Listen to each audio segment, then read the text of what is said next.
Hello दोस्तों हमारी app Vishnu economics school के स्टोर में इकोनॉमिक्स और कॉमर्स सब्जेक्ट से रिलेटेड 250 से अधिक कोर्स हैं। तो दोस्तों अगर आप यूजी में हो या पीजी में हो या आप यूपीएससी की तैयारी कर रहे हो या आपके पास यूजीसी नेट है या आप पीजीटी की तैयारी कर रहे हो या किसी और कंपटीशन की तैयारी कर रहे हो जहाँ पर इकोनॉमिक्स और कॉमर्स सब्जेक्ट है, तो आपके लिए हमारे पास कोर्स है। तो दोस्तों हमारी ऐप जरूर डाउनलोड कर लीजिएगा, विष्णु इकोनॉमिक्स स्कूल।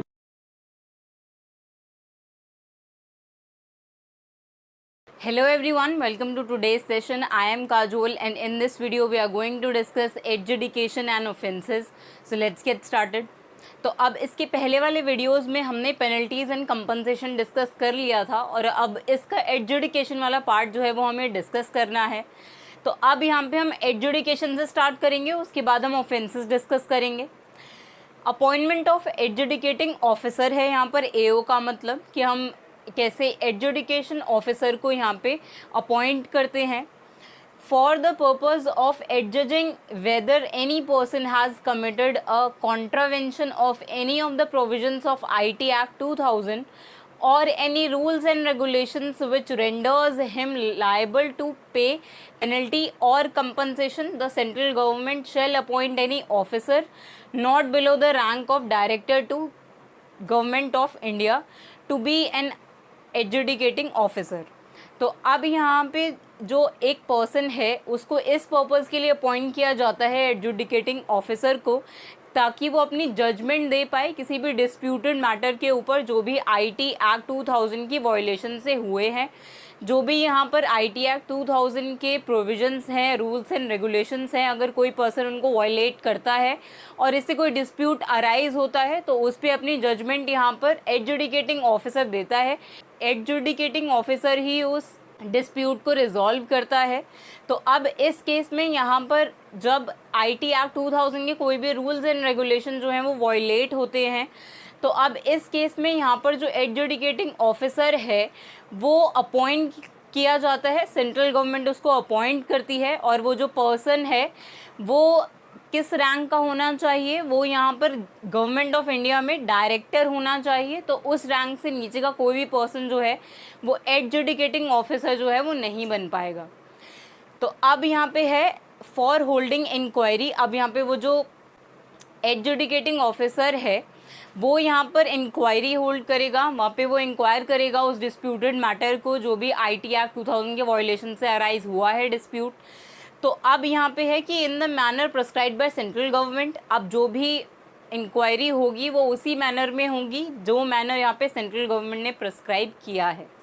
तो अगर मान लेते हैं आपके कोई भी राइट्स जो हैं वो वायलेट होते हैं, जो भी IT Act के अंदर हैं, IT Act 2000 के अंदर कोई भी रूल्स एंड रेगुलेशंस अगर ऐसे हैं कि वो वायलेट हो रहे हैं, तो उसके बाद वो जो मैटर होगा, वो जो डिस्प्यूट होगा, वो यहाँ पर एडजुडिकेटिंग ऑफिसर के अंडर आएगा। वो उस केस पे इंक्वायरी करेगा और बाद में उस पर अपना जजमेंट देगा, उस डिस्प्यूट पे अपनी जजमेंट देगा जो भी अराइज हुआ है यहाँ पे वायलेशन की वजह से।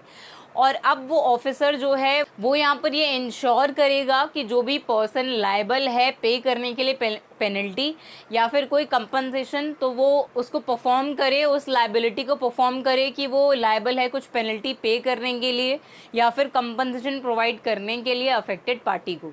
तो ये सारे जो ऑपरेशंस हैं, ये सारा जो काम है पेनल्टी का और ये जज करने का कि वो पर्सन गिल्टी है या नहीं, तो ये वाला काम जो है वो यहाँ पर एडजुडिकेटिंग ऑफिसर का होता है, जो कि एक पर्सन है जो अपॉइंट करती है सेंट्रल गवर्नमेंट।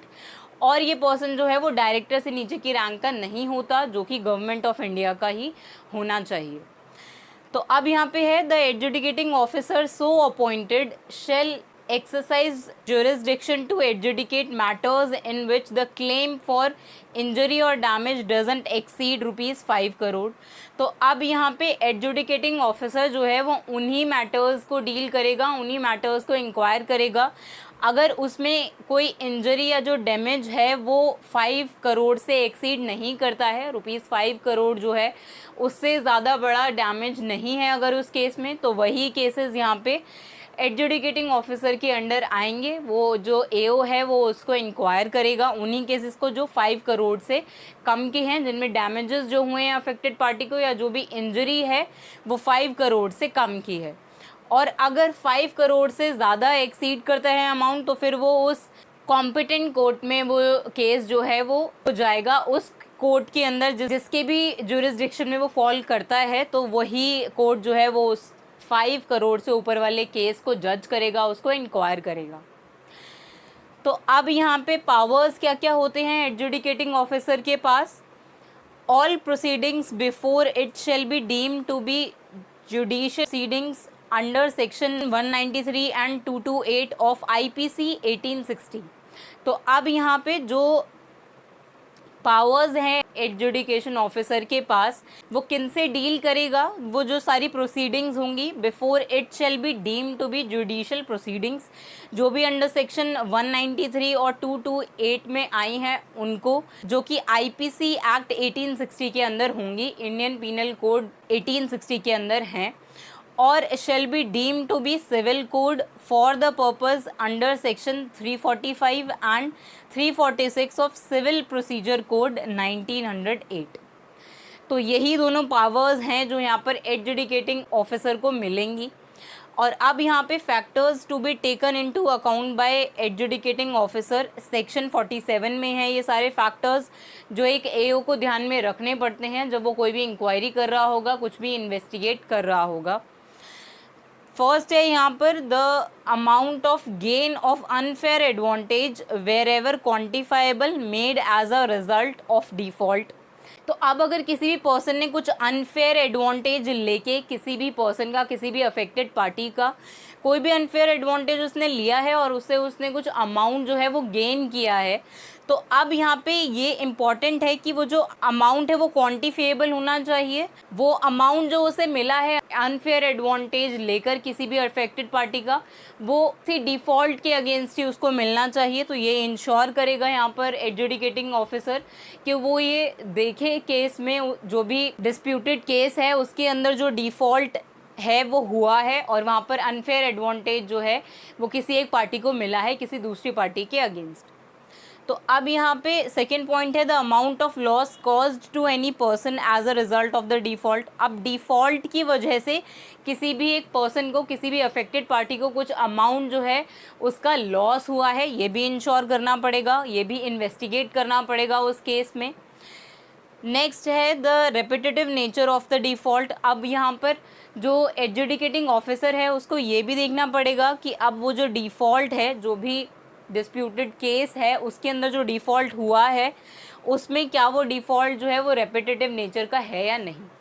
तो ये तीनों चीज़ें जो है वो यहाँ पर फैक्टर्स हैं, यही तीनों फैक्टर्स जो हैं वो AO को ध्यान में रखने पड़ते हैं जब वो इंक्वायर कर रहा होगा इस केस को, और ऐसा सेक्शन 47 में ये प्रोविजंस हैं, ये फैक्टर्स हैं।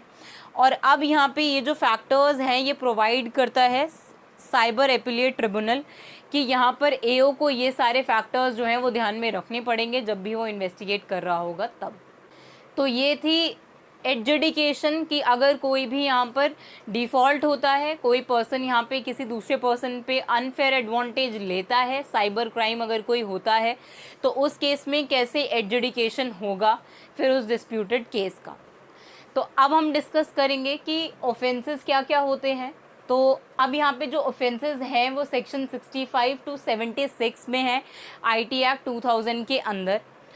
तो अब यहाँ पे in all cases severe penalty is provided which is criminal in nature such that either imprisonment for the offence और इम्पोजिशन ऑफ फाइन और बोथ। तो अब अगर यहाँ पर ये जो सारे केसेस हैं, इन सारे ही केसेस में यहाँ पर पेनल्टी होगी किसी भी डिफ़ॉल्टिंग पार्टी के ऊपर, जिसमें उसकी जो डिफ़ॉल्ट है वो क्रिमिनल नेचर का है और जिसके अगेंस्ट उसको इम्प्रिजनमेंट हो सकती है, उसको जेल हो सकती है, और या तो उस पर फ़ाइन लग सकता है और या फिर दोनों, उसको जेल भी होगी और उसके ऊपर फ़ाइन भी लगेगा।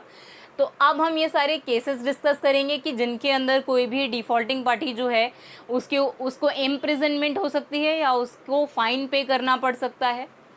तो फर्स्ट केस है यहाँ पर सेक्शन 65 के अंदर। हमने यहाँ पे देखा कि सेक्शन 65 टू 76 जो हैं वो ये सारे केसेस हैं। तो अब सेक्शन 65 के अंदर है tampering the computer source document. तो अब यहाँ पे कोई टेम्पर कर रहा है कंप्यूटर का source document. If a person knowingly commit any such act, अगर कोई पर्सन नोइंगली ऐसा करता है, नोइंगली कुछ टेम्पर करता है कंप्यूटर सोर्स डॉक्यूमेंट में, तो ही shall be punishable with imprisonment up to 3 years. तो उसको इम्प्रिजनमेंट हो सकती है अप टू 3 ईयर्स की, और या फिर उसको फाइन पे करना पड़ सकता है 2 लाख रुपीज़ का, और बोथ, या तो उसको इम्प्रिजनमेंट भी हो सकती है 3 ईयर्स की और उसको फाइन भी पे करना पड़ सकता है up to rupees 2 lakh. Next case है यहाँ पर, any person who sends by means of computer any information that is grossly offensive or any information which he knows to be false but for the purpose of causing annoyance, inconvenience or danger shall be punishable with imprisonment of 3 years and with fine। तो अब अगर यहाँ पे कोई भी person जो है वो कोई मैसेज सेंड करता है ऐसा बाय मीन्स ऑफ कंप्यूटर, कोई भी ऐसी इन्फॉर्मेशन जो है वो सेंड करता है जिससे क्या हो रहा है, जो कि ग्रोसली ऑफेंसिव है, कि मतलब वो जो भी इंफॉर्मेशन उसने सेंड करी है इलेक्ट्रॉनिकली वो एक्चुअली ग्रोसली ऑफेंसिव है। ऑफेंसिव स्टेटमेंट अगर कोई ऐसा पर्सन जो है वो स्प्रेड करता है इलेक्ट्रॉनिकली, और या फिर any information which he knows to be false, और ऐसी इन्फॉर्मेशन जो उस पर्सन को भी पता है कि वो फॉल्स है, जो पर्सन उस इन्फॉर्मेशन को सर्कुलेट कर रहा है उसको भी ऐसा पता है कि वो इन्फॉर्मेशन जो है वो फॉल्स है, लेकिन वो फिर भी for the purpose of causing annoyance cause करने के लिए, इनकन्वीनियंस कॉज करने के लिए या फिर डेंजर कॉज करने के लिए वो ऐसा काम करता है, फिर भी उसके बाद भी वो इन्फॉर्मेशन को यहाँ पर इलेक्ट्रॉनिकली सर्कुलेट करता है, तो फिर उस केस में ऐसे पर्सन को यहाँ पर पनिशमेंट होगी इम्प्रिजनमेंट की, जो कि 3 ईयर्स तक हो सकती है, और उसके ऊपर फाइन भी लग सकता है जो भी यहाँ पर कोर्ट प्रेस्क्राइब करेगा। तो अब यहाँ पे थर्ड केस है punishment for dishonestly receiving stolen computer. तो अब यहाँ पे कोई पर्सन जो है उसको इसीलिए पनिशमेंट हो रही है क्योंकि उसने डिसऑनेस्टली रिसीव किया है कोई स्टोलन कंप्यूटर, कोई भी चोरी का कंप्यूटर जो है वो उसने यहाँ पर डिसऑनेस्टली रिसीव किया है, ले लिया है।